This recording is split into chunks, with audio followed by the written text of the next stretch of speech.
G'day fellas and welcome to a casted game. Spawning in on the south side of the map, playing as the Rus, we have got Vortex. On the opposite side of the map, spawning in as the red Rus player, it is Puppy Paw. This is game number 6 in the series between these two titans. This is Golden League, and of course, you guys know exactly where to find it, 15 GMT. Well, actually, I will apologize, it's actually 16 GMT. I've been telling you guys the wrong time all this time. It is 16 GMT Saturday and Sunday, so that'll be next week.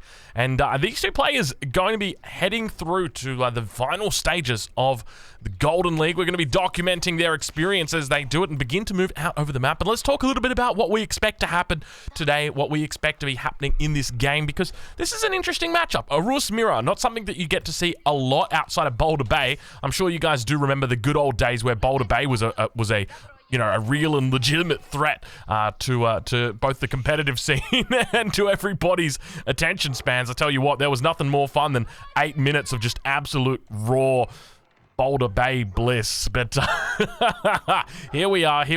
A few months have passed now and things have gotten a little bit better.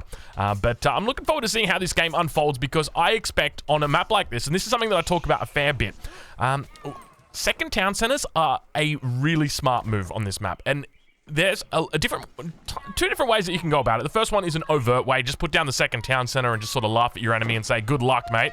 I've got a second town center. The second one, oh my lord, speaking of laughing, look at those damn wolves following through on Vortex right now. You know Puppy Paw is going to be looking at him with a little bit of a smile as he gets chased around. But yeah, the first way you can do it is look to hide your second town center. The second way that you can do it is just put it down overtly. We'll watch as he now begins to chase back these wolves towards the town center. You'll be looking out for Vortex to try and snipe away this wolf. You can see him coming back here. It goes down to 3 health, and Puppy Paw just for some reason just walks away in the other direction. He's going to give away that wolf to his opponent. So the hunts here positioned very close to the front of the bases for both of these players. The exception obviously is the secondary hunt that we see down towards the south side and up towards the west side that is being cleaned up for both of these players respectively.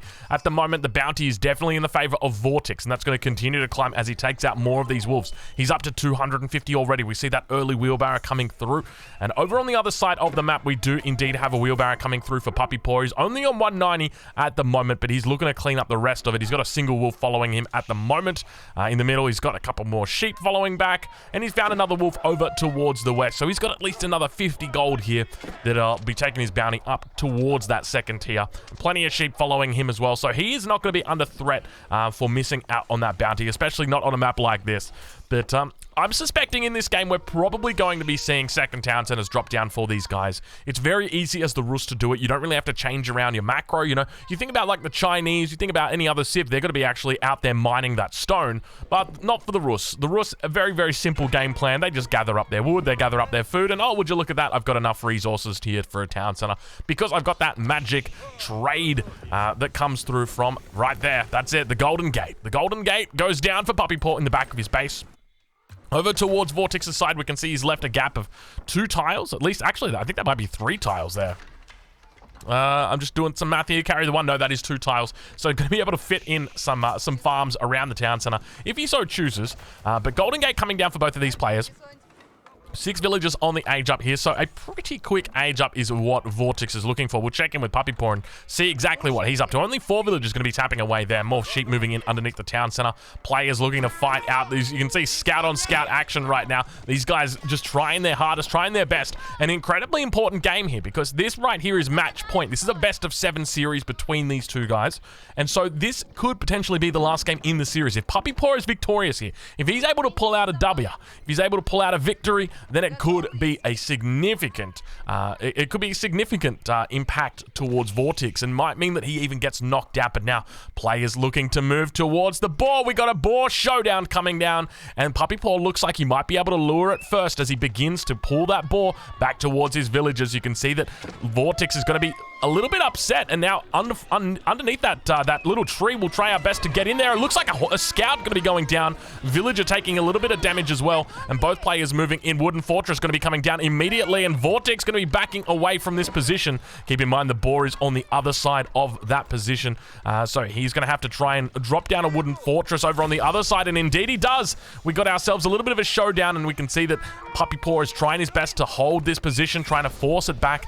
He's going to be able to find this a great little spot in here and going to be able to deny the ball here against Puppy Paw. So if I can't have the ball, you can't have it either. Both players now, unfortunately, going to be coming up absolutely empty with this one.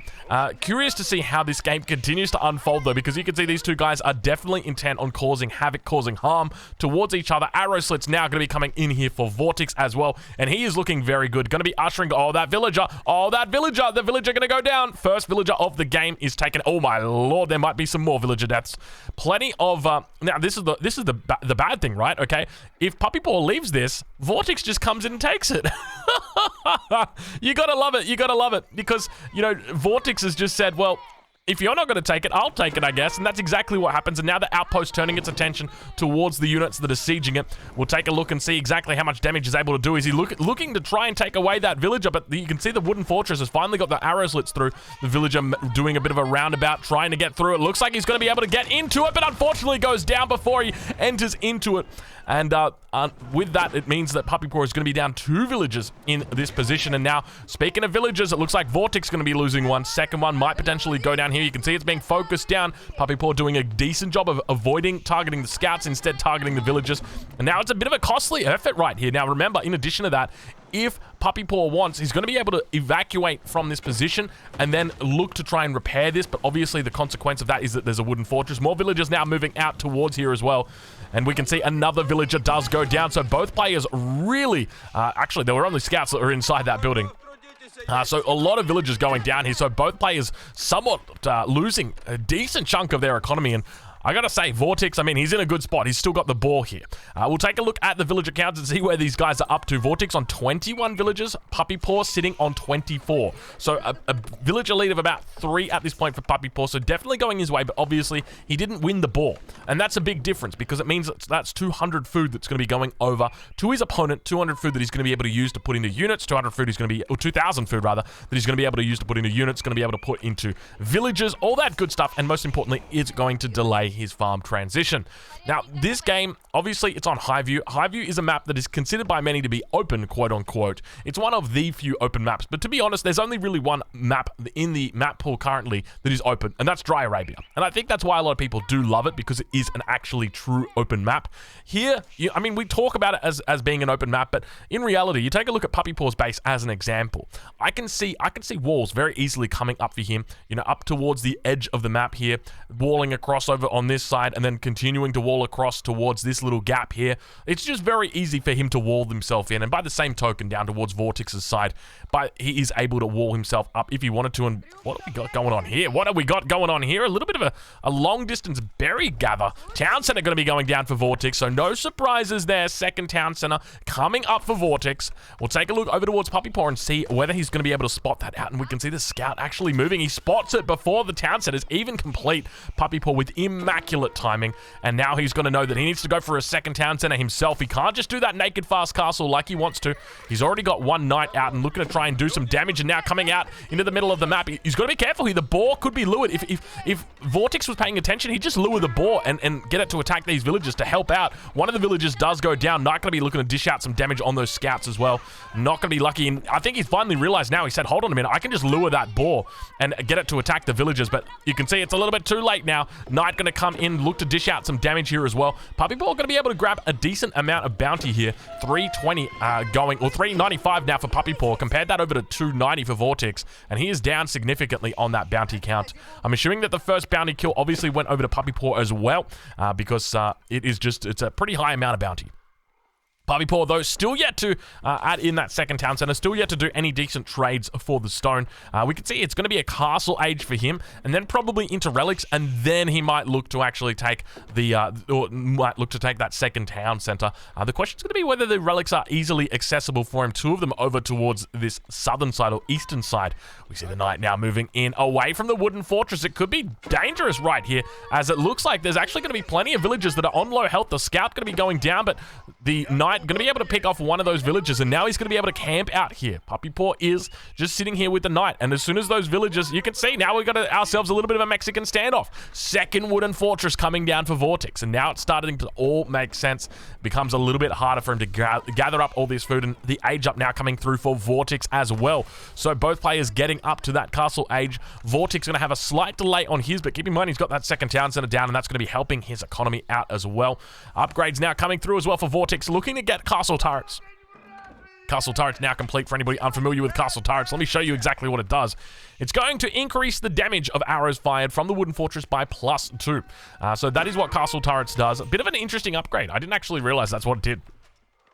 So I'm guessing that the default arrows is 10, and then that takes it to 12. So not a bad amount. Now, Puppy Paw moving back in once again, looking to try and dish out some damage. He's going to be able to find one villager there. Unfortunately, it does get inside, and that Knight probably going to be going down here. Unfortunately, it does, and Puppy Paw with that going to be coming up empty-handed. 7 or 6 villagers still out here on this position. Over on the north side, though, Puppy Paw going to be very happy. He's got 7 villagers working towards that boar, so pretty even Stevens at this point. Second town center coming in for Puppy Paw here. It looks like he's going to be mining out the stone instead of trading it with the golden gate. Something rare that you actually don't really see coming out of the Rus player here. Normally, they're just going to be prioritizing gathering up that wood, gathering up that food. But it looks like it's going to be double archery range coming out, triple archery range coming out for Puppy Paw.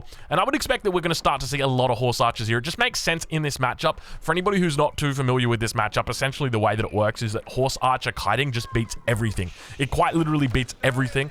Now, there's an argument, obviously, that you could be making foot archers as well, but realistically, you're just going to get completely outmaneuvered by the horse archers of your enemy. And that's really where the question begs, you know, where do we see this game go from there? It is highly likely that this game moves towards an Imperial Age play, just because this map, as I said before, it sort of lends itself to a bit more defensive play. The other thing that contributes to the defensive nature of this map, not only are the forests that do spawn in a very high number, but it's the stealth forests that prevent you from really having that transparency that you're so used to on a lot of these open maps. And so as a result, you take a look at Puppy Paw right now. He's barely got any vision. And so when he's thinking about pushing out, this is what he's going to be seeing. He's going to be seeing barely nothing. And, you know, you could be walking into a trap. You could be walking into absolutely anything. So it's just easier just to play defensive. And that's what we typically see a lot of players do on this map. So expect to see that second town center come out from Puppy Paw any minute, any second. You can see that he's actually got 300 stone in the bank now, looking to drop down a house as well, because he is population blocked. You can see him rushing it down, but up towards the north side, we see the horse archer going to be able to pick off that scout. Finally, that scout up towards that north side going to be going down here. And with that, there's still a second scout that remains up there towards that relic, just spotting it out, but we can see that we have got more monks looking to come out. First relic being taken away by Puppy Paw. He'll be running it back towards his base. We'll take a look and see whether we can spot it. There it is, sitting inside the Abbey of the Trinity. Second relic coming back in for him as well. I think there's not too many relics that remain out on the map. Only 2 more to go. The third one was snagged up by Vortex. And now a little bit of a push coming down here. Puppy Paw looking to put out some early aggression. Keep that in mind. He's definitely got the numbers advantage at this early stage in the castle age. And now, all of a sudden, Wallalol going to be coming off. He's looking to try and snipe this one down before the Wallalol comes through. And indeed he does. Zaps that relic away, or zaps that monk away. It was a very cool little effect. But he's going to be able to stand here. And we can see the warrior monk coming in, looking to pick this one up. So just when you thought it was looking a bit more even, Puppy Paw says, not today, my friend, and snags away the third relic. Fourth relic up towards the north, still yet to be taken, but a warrior monk is moving very, very swiftly towards that position. Puppy Paw looking very, very strong at this early stage in the game. We're 13 minutes through. The horse archers continue to build for him, and the numbers are looking healthy. Second town center now going up on the back berries here for Puppy Paw as well, and so that is going to enable him to sort of keep up with the economy. Obviously, there's a little bit of a trade-off here. The fact that he's gone for a delayed second town center means his villager count, it's not going to be as high as his enemy. We'll take a look at and compare the pair. 43 for Puppy Paw, 48 for Vortex. But I got to ask you guys the question. Would you rather be the 48 villager over the 43, or would you rather have the 4 relics versus the 1? And I already know the answer to that question, because it has got to be the relics. You can't help but feel like that slight little advantage that Puppy Paw had going into the castle age has really contributed a lot to his position here. Having those extra relics is going to be feeling extra great for him. I suspect a monastery going to be coming down shortly and looking to drop in that 4th relic that he's got there. So he'll be feeling extra happy with that one. Second town center working away. Do we see a third town center? It is a possibility, but something that you do need to be careful of. The third town center, obviously, it's a pretty big commitment. But now, out on the eastern corner of the map, Puppy Paw has looked to capture that first sacred site. Interestingly, going for the one closest to his enemy. The one in the center is always going to be hard to contest. I wouldn't be surprised if we do see a keep or two that get placed down here. Third sacred site, the safe one, over for Puppy Paw. Definitely going to be an easier sacred site to hold. Likely that there'll be a wall or two that come up around it, but that'll be it. But from here, I mean, this is where it starts to get a little bit more difficult for these players because it becomes a little bit more like, what's the word? When I transitioned from Dota over to League of Legends, one of the things that I noticed was that your mages had a lot of power. It was kind of like, the way I thought about it was like two guys fighting with shotguns. And it was basically whoever pulled the trigger first. And I can't help but feel like it is very similar here because it's just a matter of whoever pulls the trigger first. And now we can see Puppy Paw looking to do a bit of a raid on his enemy's base, pulling the trigger first. And Vortex now going to be turning his attention towards his enemy's base. A little bit of mutually assured destruction as villagers are somewhat exposed out over on this wooden fortress. They're going to be able to jump on inside. All of them managing to jump in with the exception of about two of them, but now he continues to round the corner. Crossbows coming out as well for Puppy Paw, but you got to ask why exactly the crossbows. What has he seen where he thinks crossbows are a reasonable approach in this matchup? Because I don't see any men-at-arms out. Maybe there's a barracks. Maybe was there a barracks that got put down for Vortex? We'll take a look. Nope, there's 4 archery rangers, so I don't know what he thinks a crossbow is going to be able to achieve here, but I'd love to chat with him and find out a little bit more. But those horse archers just continuing to do work. Remember, you know, when I talked about that shotgun a little bit earlier, it's just the power, the damage that we've got here from the horse archers. You know, in Dota 2, your mages typically scaled out around that level 11 and level 13, but in League of Legends, you know, they just got items that made them even stronger throughout the game. It was a very difficult thing for me to sort of comprehend, the fact that, you know, your entire team would blow up in the blink of an eye if you weren't paying attention. And that wasn't the case in Dota 2. That wasn't the case, not with the mages, but I can't help but feel like it is exactly the same here, just watching these two guys with their horse archers, because there's a lot of damage on these guys and not a lot of health. You can see the 12 damage a pop, or 14 damage a pop rather, for Vortex. Puppy Paw is still yet to get that +2 upgrade just yet, but we can see that there are the upgrades coming through right now. Boyar's Fortitude as well as Iron Undermesh going to be coming through for him. He'll be looking to get balanced projectiles through shortly as well. Horticulture going to be coming through, and no farm transition just yet. Just a single farm coming down underneath the town center at this point. We'll check in over down towards the south side of his base. This is a bit of a battle beginning to unfold. You got to be careful mixing in knights in this position here because they so easily get picked off. You got to ask yourself, you know, what's the point in even mixing in knights here when I'm just constantly kiting? But the numbers here looking very healthy at the moment for Puppy Paw. Vortex going to be suffering as he continues to kite back towards this wooden fortress. He's got double wooden fortress here, but no springald emplacements just yet. Nothing inside this, and now we finally see those springald emplacements going to be coming in for Vortex, and that is the correct decision here. Springald emplacements in this position are going to help him out a huge amount, and the numbers here continue to look very good for Puppy Paw. We'll switch it over from current resources to income per minute, get a bit of a better idea about where these two guys are at, and you can see Puppy Paw very heavily on wood at the moment, so definitely going to be thinking about his farm transition right now, and that is exactly the way that he is going. We'll check back over in on Vortex and see where he is up to, but you can see no farms coming in just yet for him. Not a single farm coming in at this point. He's got 0 farms.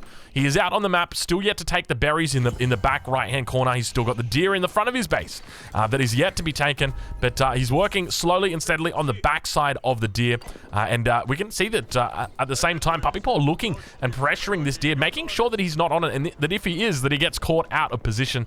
But in the middle of the map, Puppy Paw senses that there might be an individual that could be taken out, and indeed it is an individual horse archer that was neutralizing the sacred site that gets taken out. Villagers gonna have to fall back from here. Puppy Paw looking very strong. He definitely seems like he's in control of this game at this point in time. 66 villagers for him compared over to 73 for Vortex, so a little bit of a villager lead, but once again, I do remind you that the relic difference between these two players is 4-1. That is a significant amount. Both of the sacred sites are currently in possession of either player, so we've got even sacred sites, so 200 gold trickling in for Vortex. Compare that to the 500 gold that's trickling in at the moment for Puppy Paw, and we now have our first keep of the game beginning to go down in the middle of the map. Vortex looking to get it down, drop it down, because it is going to be imperative for him to try and contest this sacred site if he wants to stand a chance to win this game. He's looking pretty good at the moment. His position's not terrible. If I was going to rate these positions right now, you'd have to say it would be close to about 45, 55. Obviously in favor of Puppy Paw, just considering he's got the extra relics. But now Vortex all of a sudden is looking pretty good with the amount of forces that he's got here. Getting in a whole bunch of the upgrades. You can see Improved Blessing going to be coming through from the Abbey of the Trinity, as well as Saints Reach, and Blessing Duration might come through. Is that really just called Blessing Duration?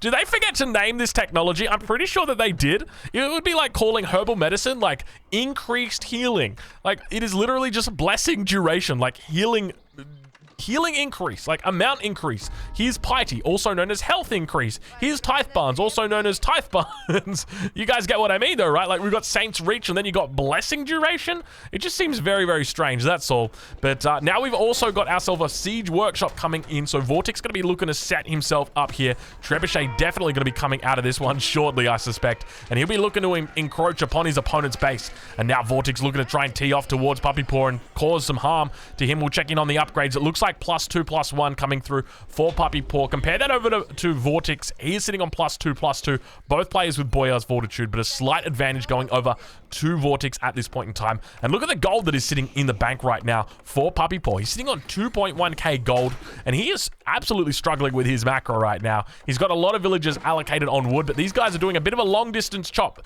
The farm transition still yet to completely come in. He's sitting on about 20 farms at the moment. Yeah, 24 farms at the moment, and now looking to apply some pressure. Over on the other side of the map, take a look at this.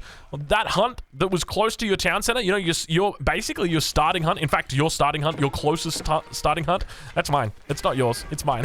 That's what Puppy Paw thinks. And now he's trying his best to hold on to Trebuchet. Going to be coming out for him and looking to turn its attention towards that keep. I suspect he's going to be holding fire or firing down, targeting the ground down there. He does have line of sight on it, but he's going to be losing out this position on the front side very, very shortly. A lot more health on the buildings for Vortex than there are for Puppy Paw. So it's going to take time. Keep in mind there are villagers here as well that are going to be able to repair up this keep. Now, one of the things to note when you're repairing a keep, this is my #1 tip to all you players out there who are new to the game, or even if you're experienced, you might not know this because I only learnt this a couple of days ago. When your keep is under attack, you might think that it's appropriate to pull all of these villages and to repair it up, and it'll get to 100% health, don't worry. But the problem is each one of these villages is draining the exact same amount of wood as the one next to it. But the problem is they're also doing less healing than what 3 or 4 villagers would do. So as an example, in that position, what's the best thing to do? As soon as you see a Trebuchet attacking your keep, the best thing you can do, just pull 3 or 4 villagers and start repairing. That's it. Just the less villagers you've got, of course it's going to be, you know, less wood that's coming in, but they're going to have a much greater return on healing. The same way that when you're building a building, that there's mitigating returns on the villagers that you've got, it goes the exact same way with repairing. And there's a certain amount of keeps that you just can't out-repair. And now a little bit of a raid up towards the north. It looks like it does get cleaned up. Vortex getting caught out of position there. We'll take a look at the villager count. 86 for Vortex, 81 for Puppy Paw. So not losing too many units up there. We can see it's just a whole bunch of dead horse archers by the looks of it. So unfortunate for him, not really any success there. Springald going to be coming up and just... Springalds. You got to love them, don't you? They're always coming up for a little bit of a kiss. They do manage to find that counterweight Trebuchet, but the second one is now going to be coming out, and Vortex in a bit of a tough spot as this keep looks like it might be going down.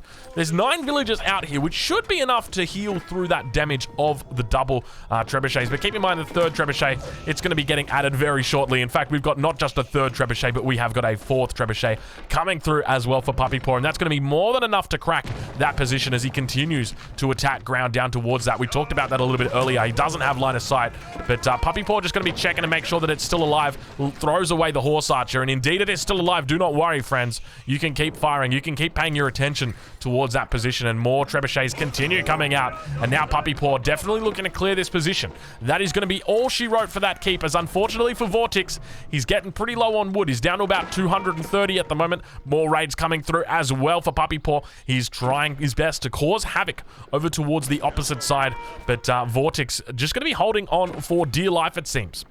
The play from Vortex is pretty decent. He's starting to stack up gold as well. So both players really starting to stack up gold here. We'll check in with Puppy Paw. Puppy Paw manages to spend all of his gold. But the question is, what has he spent it on? It looks like a lot of upgrades coming his way. He's getting knights, decarbonization, fitted leatherwork also coming through, and a mangonel. in 2022. A Mangonel? What is this? A Mangonel going to be coming out here for Puppy Paw. So maybe that will be the difference between these two guys when it comes to the fight. But interestingly, Sacred Sites are getting captured up by Vortex, so he does have a decent position. And this keep going down on the western flank is going to prevent any sort of aggression over towards that angle. But now in the middle of the map, the fight continues. The Springald is taking out the counterweight Trebuchet. It's going to have to fall back from here. Horse Archer's moving up, trying to do some damage, but the Horse Archer numbers here looking pretty healthy for Vortex. 40 Horse Archers versus the 51 for Puppy Paw. The Sacred Site victory is now being enabled. I'm going to enter into the cinematic mode because these two guys are about to fight against each other. All of a sudden, they turn around and go their separate ways, but now all of a sudden, Puppy Paw has determined that maybe it's a good time to push now that the Sacred Sites need to be neutralized. Get off my screen. I don't need to see you anymore, and indeed, they do get off my screen, but now, the one thing that Puppy Paw doesn't have going for him is the numbers, it seems, because all of a sudden, there's a pretty decent collapse that was coming down there. Now that fight continues to break out. There's a fair few warrior monks that are in amongst the mix as well, and you can see him just balancing back and forth between these two positions, determining whether he wants to take the fight or not, and it seems like it is not going to be the case. Keep going to be standing steadfast over in this corner. Trebuchet is slowly but steadily working it down. You can see there's actually, I'll take it back, they're not slowly working it down. They are very steadily working it down very quickly. Bit of a raid back towards the base here. Puppy Paw going to get cleaned up. You can see, I think it was a warrior monk that was coming in. I'm not sure exactly what that guy was doing. Maybe a scout potentially, but it looks like it's going to be able to clean this up. A knight coming out as well. Triple knight over on this eastern position. A quick stock take reveals that the villager count for Puppy Paw is at 97 compared to 93 of Vortex. So Vortex has fallen behind, but more raids up towards the north are going to get caught out. No walling coming in from either player yet, despite both of them having access to those absolutely amazing fortified palisade walls, some of the best walls in the game. But now we start thinking a little bit more about the Imperial Age, and the question begs, which landmark are we going to be seeing? Highly likely that we're not even going to be thinking about the Spasskaya Tower, just because typically as you enter into the late game, you're going to be wanting to go for your I forget the name of it. Oh my lord, I forget the name of it. I can't believe I forget the name. The High Armory. The High Armory is typically what you'd want to go for, but we'll speak about that later because now we've got ourselves a little bit of a battle beginning to unfold. Springalds on the back line, fire down upon the Springalds of Puppy Paw. Vortex going to be trying his best to take out his opponent, but the numbers here not looking pretty good for him. Puppy Paw looking pretty damn strong, but all of a sudden the Saint's Blessing coming out, being applied to all of these units, and keep in mind, they've also got the improved duration buff on here as well, which gives that little bit of extra duration, but all of a sudden it feels like it wasn't really that long. But now the numbers here really starting to look poor for Puppy Paw as the numbers are finally making their way over for Vortex, but it's still looking like a relatively close fight. Trebuchets on the backside are starting to take out the infrastructure there, but now Vortex manages to come forward, and Puppy Paw looking like he might be walking away from the fight with his tail between his legs. It's not looking pretty for him. We'll take ourselves out of the cinematic mode to witness that there are multiple raids going down, and Vortex not really paying attention back here. A lot of villagers have gone down. A quick stock take reveals 82 villagers, and that's going to continue to dwindle. That fight was going on, and the entire time villagers were being killed. 77 villagers for Vortex. Compare that over to Puppy Paw, who's on 104. Things are not looking good right now for Vortex, and keep in mind, this right now is match point. If Vortex loses this game, this could be it, and Puppy Paw really starting to pull ahead in that score count as well. We can see right now he's almost 2,000 points ahead of Vortex, so Vortex is trying his best to keep things together. It's just not happening. It's just not happening right now. Vortex needs, ideally, I mean, in these positions, I don't know why either player is not walling up. It seems like such an easy thing to do as the Rus, and it makes so much sense against Horse Archers because they've just got no siege at all on them. Like, you're just going to be firing off an arrow that does a single bit of damage, so there's not a lot of ways for you to get through those walls with Horse Archers. So walling off your base really just prevents a lot of counterplay that your enemy can try and put down. But speaking of counterplay, Vortex now going to be looking at shore up his position in the center of the map with a keep, but just remember, there's a lot of trebuchets out right now for Puppy Paw, so this keep, to me, it means nothing, because typically a keep, it serves one of two purposes. Number one is it's looking to secure resources. Number two, it is looking to delay your enemy, and the trebuchets are already out at this point, so you can't help but feel like it's just a little bit of I don't know about this keep. I just feel like it's not too long for this world. Let's just put it that way. But he's going to do his best to try and delay this out. But Puppy Paw definitely intent on keeping it in the game and continuing to apply pressure. The Horse Archers on the front line doing a great job of just continuing to apply that pressure. And the numbers here looking pretty healthy for both players. 42 for Vortex. Compare that over to Puppy Paw, who's on 43. Even upgrades for both of these players. everything is looking absolutely even Stevens, with the exception of that villager count. Keep in mind, Puppy Paw, he's on max population, 113 villagers. Compare that over to Vortex, who's on 88 villagers. And remember, the relic difference goes over to Puppy Paw, so Puppy Paw looking incredible. Saint's Blessing going to be coming off, providing that little bit of extra bonus. And look at the damage difference now. All of a sudden, you've got the 12 plus 5 versus the 12 plus 2. So an extra 3 damage coming out of Pop, also an extra plus 1 armor. And now all of a sudden, Vortex actually looking like he's got a pretty decent concave. Trying to turn the tides of the battle here, but Vortex is going to be struggling, continuing to push out. We can see more Springles on the backside as they look to try and take out these Trebuchets. A lot of these Trebuchets all of a sudden looking pretty weak, and Puppy Paw might be in a bit of a danger. All of a sudden, Vortex looks to push out. He's doing pretty decent. It's the second good fight he's taken this game, and things are starting to look up for the young Spaniard.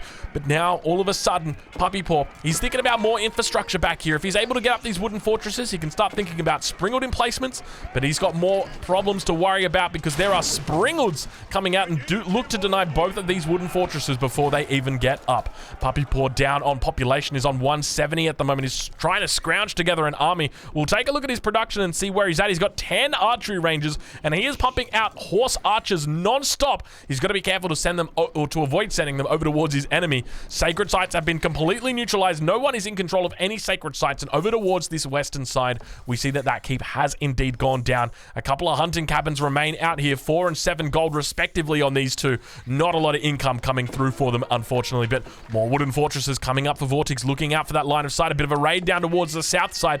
Vortex villagers got to be careful. You can see that he was mining the gold, but he's on 91 villagers at the moment. I suspect there may have been some deaths that were there. We'll have a look at the opposite side. 118 villagers now for Puppy Paw. He's looking very good, very healthy, and take a look at this food economy that is coming in. 47 farms.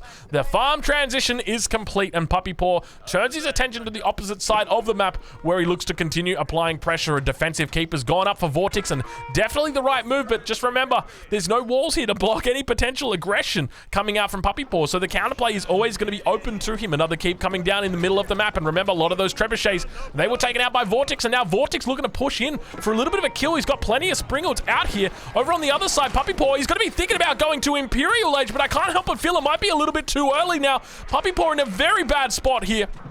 Where is his army? Where is his army? Where is his army? Because there is an army right now for Vortex pushing in towards the base, and it's starting to look worrisome. All of a sudden, those units, they're going to get caught on the wrong side of a keep now. The keep going to be able to spot them out, and there's a second keep that is going up, and Puppy Paw, sure, he's an Imperial, but this is a real problem that he's got right now. The high armory has gone up. He's got to have access to those upgrades, and we see elite horse archers coming through, as well as mounted precision going to be coming through as well. It's going to take some time for these to come through. He's actually getting the elite upgrade on his archery range that's at the front. This could be very bad right now. The counterweight Trebuchet is highly likely to be targeting this down after they go for the wooden fortress. So if he's not careful, he's going to lose that archery range and may potentially lose this upgrade as well, which could set him behind a significant amount. We'll check in over with Vortex and see how he's doing. Obviously, Puppy Paw's managed to get up to the Imperial Age, but he doesn't have a lot going for him at this point.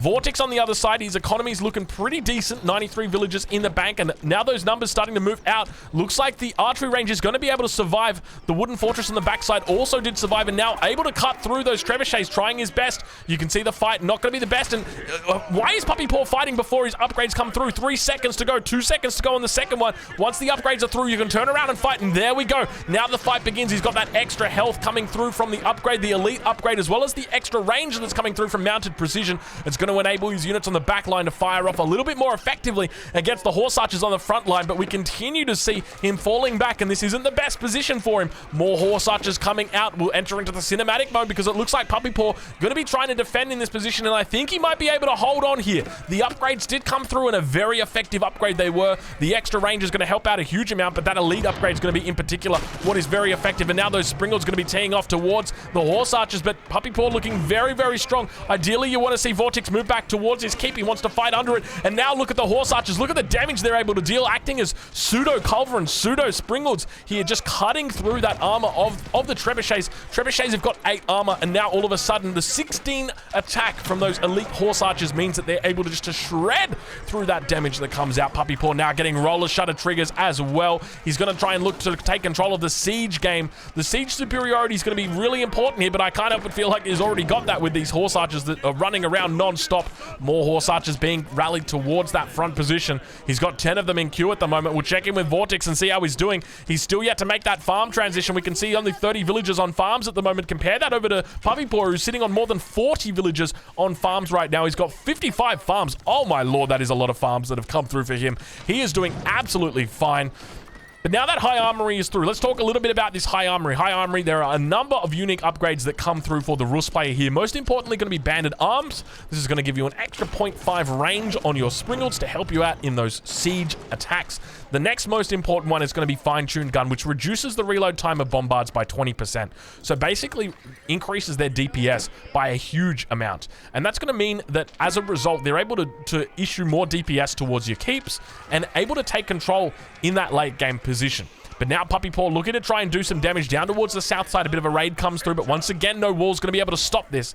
Puppy Paw going with the classic forward farm build. You know, it's something we've seen out of the Canadian multiple times in this series. You can see him just farming on the front lines because why the heck not? You know, it's too far to run back towards this base. There's not enough room back there anyway, so you might as well just put your farms on the front side. That's exactly the right move. Good move, Puppy Paw.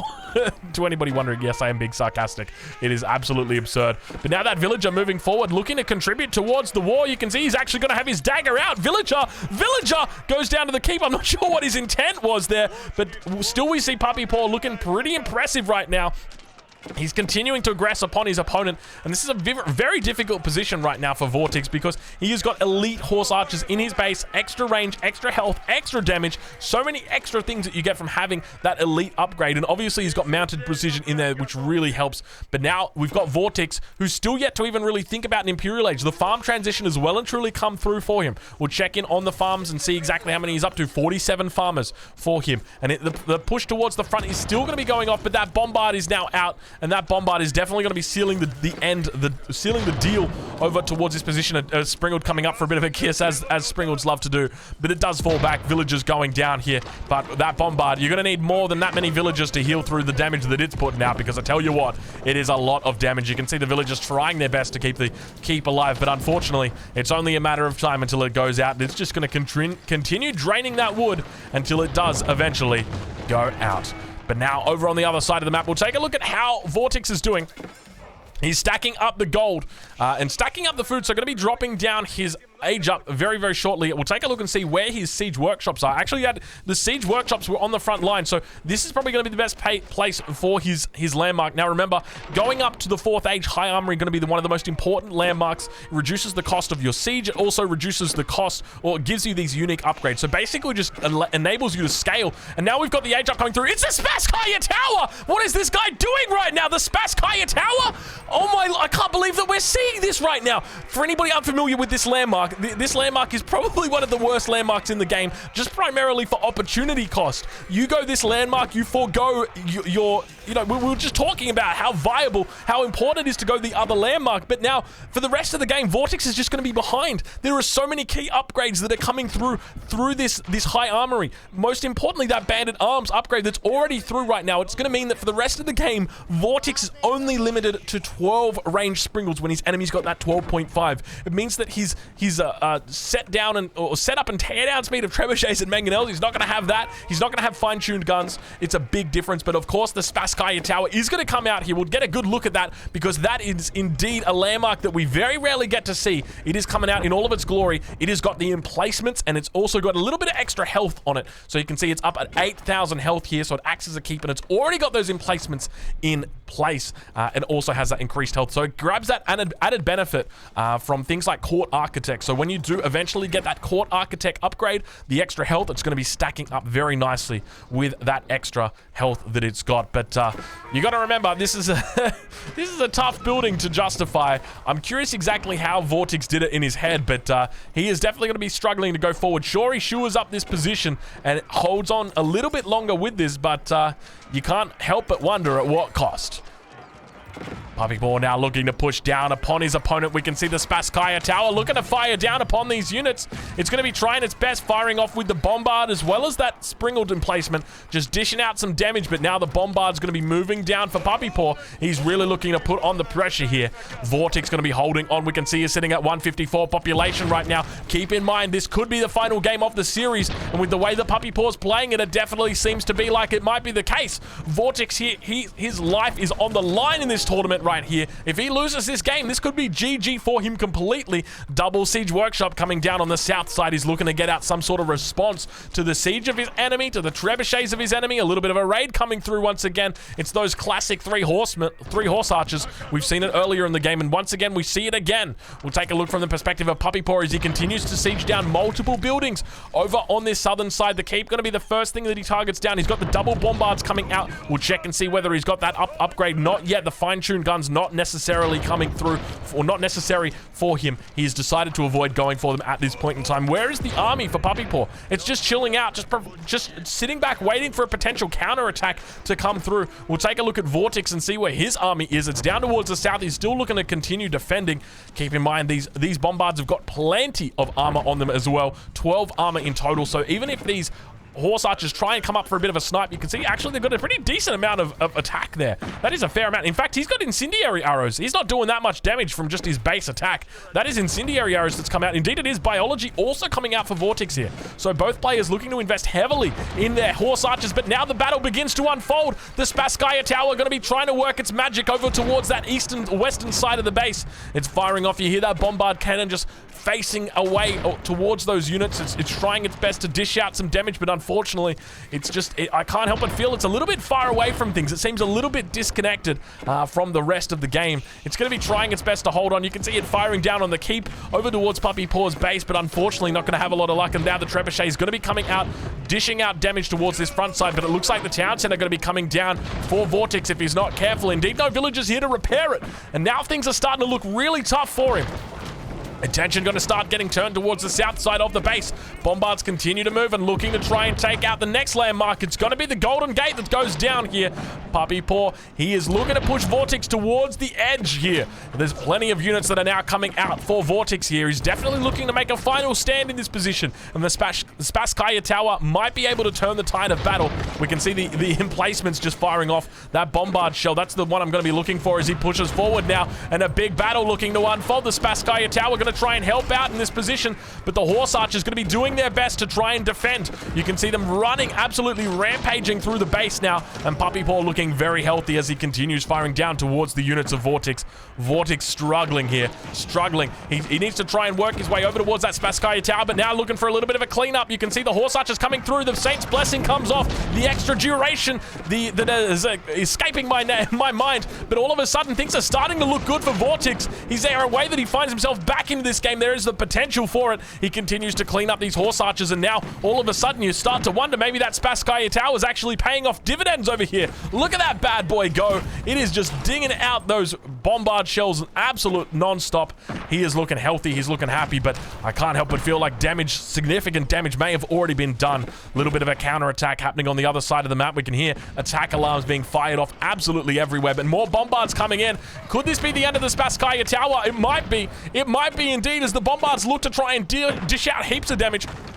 Springalds moving forward will enter once again into the cinematic mode as they look to try and cover the Spasskaya tower. The bombards are going to be slowly but steadily taking it down, and now the Springalds going to be able to fire through the forest, able to take out the first of the bombards. There's a couple more bombards back on that other side, but they get taken out as well. The Spasskaya tower lives to see another day, and now all of a sudden Vortex is pushing out. Huge damage coming out from the Spaniard, but it doesn't look like it's going to be enough to hold on. There's just so much siege behind this. We can see the mangonels moving forward, the reinforcements continuing to trickle through the Spasskaya tower. Slowly but but steadily falling down. He's continuing to retreat back towards it. The Springle's dishing out plenty of damage on that backside, but Puppy Paw, he's slowly dwindling down in the army count, and Vortex, he is on the back foot here. He is slowly but steadily running out of gas. You can't help but feel the fact that Puppy Paw has been able to apply pressure towards this base. It's caused him so much pain, and still we see more units flooding in here for Puppy Paw. Vortex is able to repel him at this point in time, but just struggling, and now Knight's going to be coming in. The Knight's going to be able to tank up a huge amount of damage. We can see them take up 1 volley,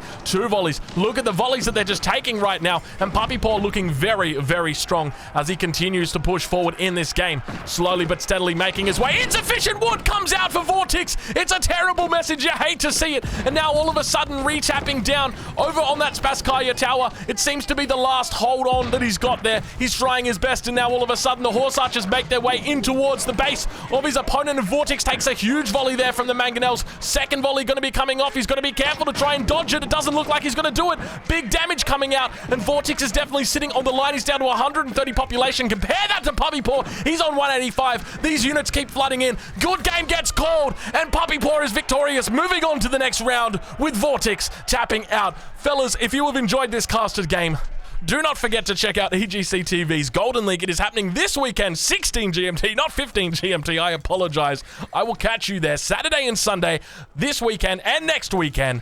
I'll see you there.